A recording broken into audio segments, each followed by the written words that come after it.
திருப்புகழ் 69.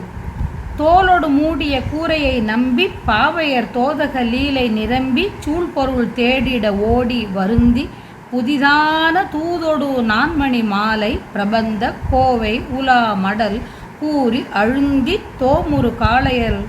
வாசல் தொறும் புக்கு அலமாறும் காலனை வீணனை நீதி கெடும் பொய் கோளனை மானமிலா அழி நெஞ்ச காதக லோப விருதாவனை நிந்தை புலைகேனை காரண காரிய லோக பிரபஞ்ச சோகமெலாம் அற வாழ்வுற நம்பில் காசரு வாரி மெய் ஞான தவம் சற்று அருளாதோ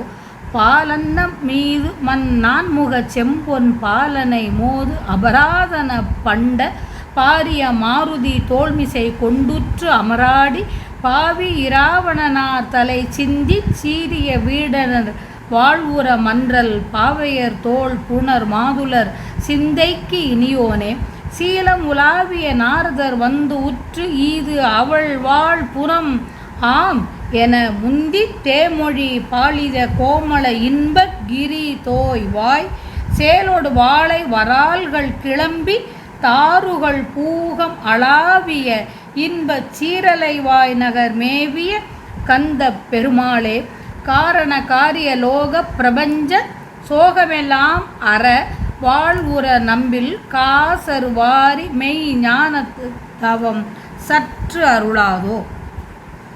பால் போன்ற வெண்மை நிறத்தை உடைய அன்னப்பறவை மீது வீற்றிருக்கும் 4 முகங்களையும் செம்பொன் நிறத்தையும் உடைய படைத்தல் தொழில் உடையவனான நான்முகனை சினந்து தண்டித்தவனே முற்காலத்தில் அந்த பெரிய அனுமன் தோள் மீது வீற்றிருந்து போரிட்டு பாவியான ராவணனின் தலைகள் சிந்தவும் சிறந்த வீடனன் நல்ல வாழ் உறவும் செய்து மனம் செய்து கொண்ட பாவையான சீதையின் தோள்களைச் சேர்ந்த மாமனான திருமாலின் உள்ளத்துக்கு இனியவனே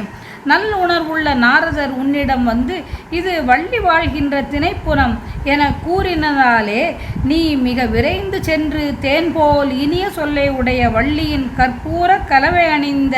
அழகிய இன்பம் அளிக்கின்ற மலை போன்ற கொங்கைகளை சேர்ந்த முருகோனே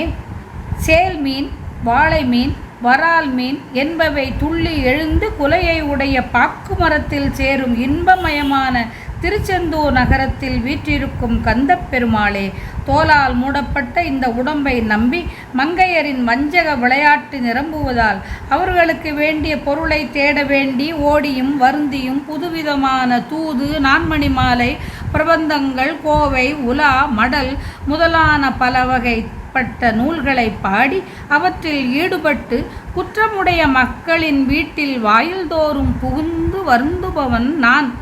இத்தகைய கால்களை கொண்ட என்னை வீணனை முறை கெட்ட பொய் பேசுபவனை மானமில்லாத வழியில் செல்லும் உள்ளம் உடையவனை மற்றவரை பற்றி வருத்தும் லோவியை பயனற்றவனை இகழப்படும் கீழானவனை காரண காரியம் இவை தொடர்புடன் வரும் இந்த உலக வாழ்வில் வரும் துன்பங்கள் எல்லாம் நீங்கிடவும் நல்ல வாழ்வு சேர்ந்திடவும் காத்து விருப்பத்துடன் குற்றமில்லாத மெய் ஞான தவத்தை சிறிது எனக்கு அருள் செய்யலாகாதோ? அருள் செய்ய வேண்டும்.